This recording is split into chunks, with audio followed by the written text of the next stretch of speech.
visual effects we've been working on for a long time. A tiny fraction of the effects are in.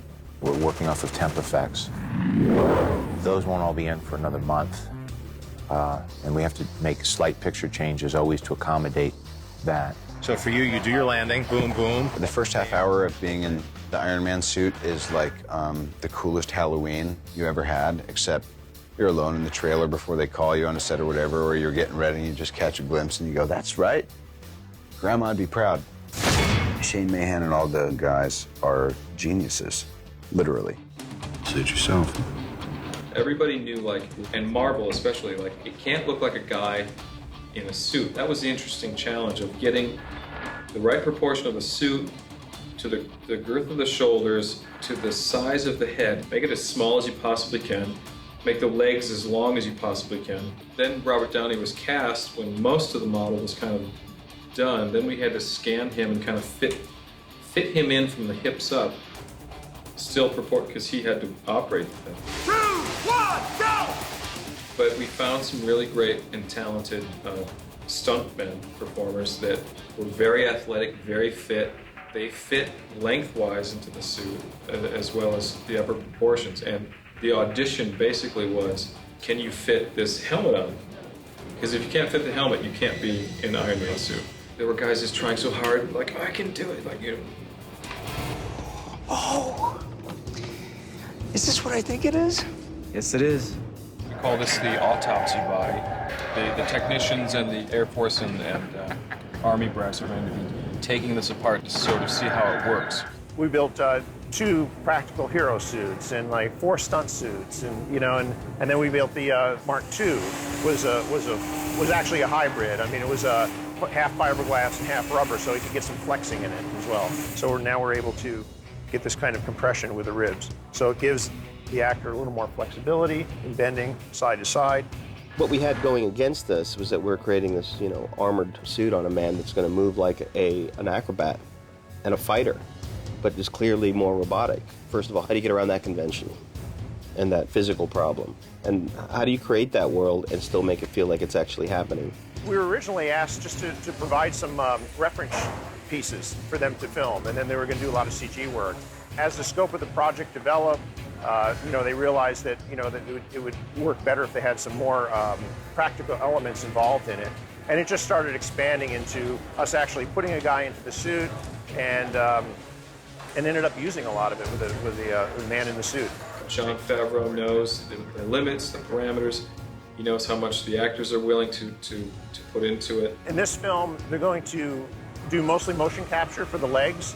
Replacing the legs helps the actors on set be a little bit more mobile than they could be with the entire suit. On the first one, we really had them dressed up in the entire suit, and it was really awkward to walk around in. So for the second movie, we really want to try and free them up so that they can perform as best as they could. Is that thing up higher than it was? I have no idea what it's doing. I think, like John, want to do as much of it practically as possible.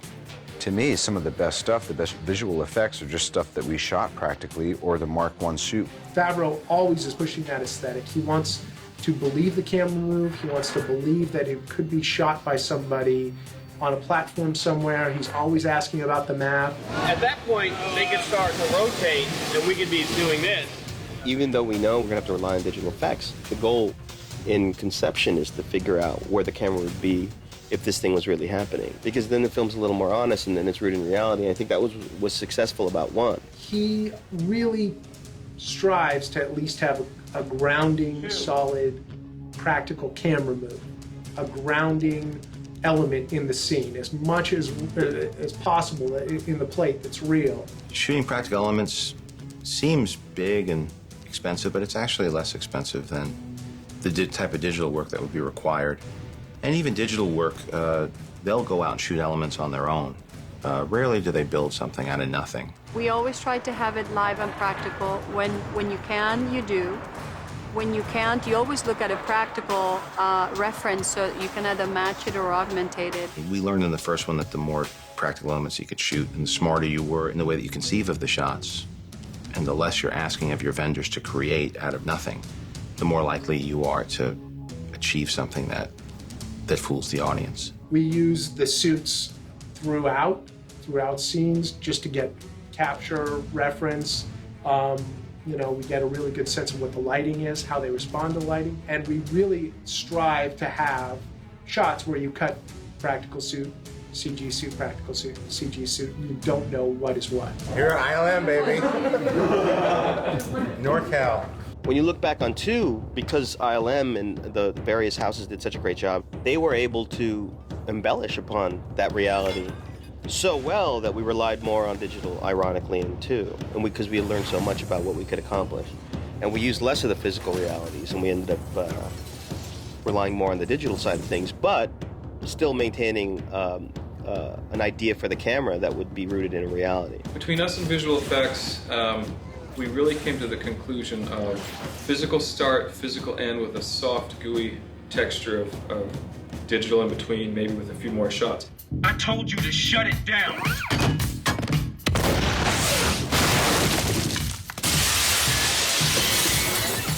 The house fight scene is a lot of fun. It's gone through a lot of changes, but we saw a cut of the film yesterday, and it's pretty much gelled now. It's a pretty extensive sequence, so I mean, a lot of these, you know, dust maps and things that we're making are going to carry on throughout the entire house fight.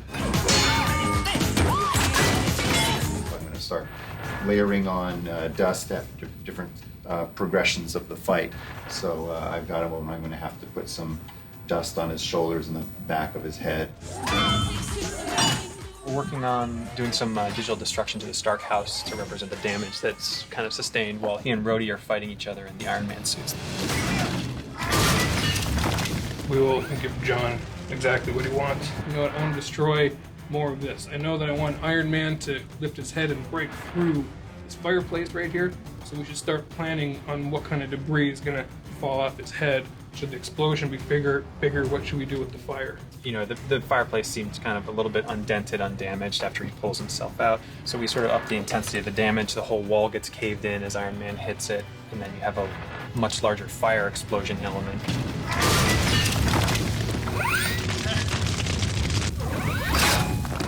This is just one of many effects on this model. So this is going to be the concrete dust pass. There's a specularity pass, there's a color pass, all of that. This is the map that he has painted for me so far, and in this particular thing is the damage of the dust is on the back of his shoulders and back of his head and stuff like that. There's a few areas that are still in progress, so that's why they're gray and yellow at the moment. This is showing me that it's not done yet.